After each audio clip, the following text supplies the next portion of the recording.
แต่ថ្ងៃមួយក៏ដឹងថាបងមានសង្សារហើយបើបាក់ចិត្តស្រឡាញ់ហើយតើឲ្យធ្វើមិនដឹងទៅដកចិត្តវិញ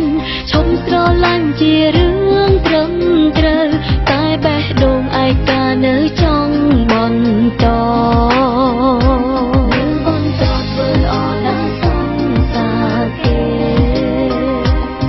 ខ្លួនឯងគ្រប់ពេលថារូបគេមានសង្សារហើយតែបេះដូងមិនស្ដាប់ឡើយនៅបណ្ដោយឲ្យនឹកដល់គេ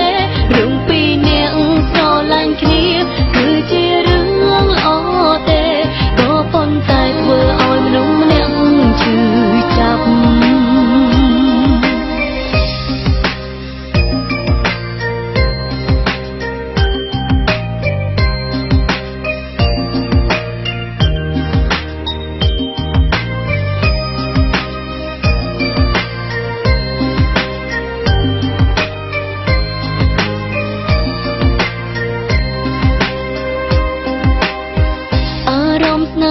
ពីបាក់ព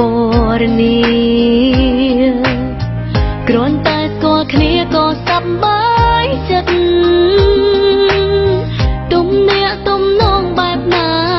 មិនខ្វល់ថាស្នេហ៍ឬក៏មិត្តពេលបាននៅចិត្តអារម្មណ៍កង់ក្ដៅ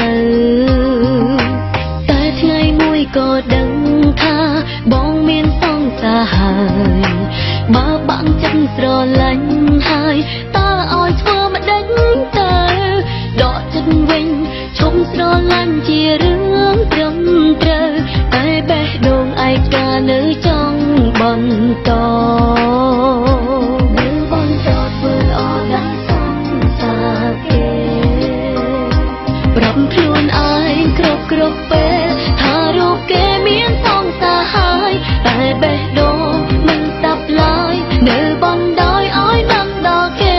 រឿងពីរនាក់ស្រឡាញ់គ្នាគឺជារឿងល្អទេ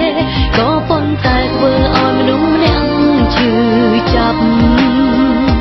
ប្រាប់ខ្លួនឯងគ្រប់ពេលថារូបគេមានសង្សារហើយតែបេះដូងមិនស្ដាប់ឡើយនៅបណ្ដោយឲ្យនឹកដល់គេមនុស្សពីរនាក់ស្រឡាញ់គ្នា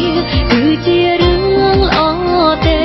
ក៏ប៉ុន្តែធ្វើឲ្យមនុស្សម្នាក់ឈឺចាប់ក៏ប៉ុន្តែធ្វើឲ្យមនុស្សម្នាក់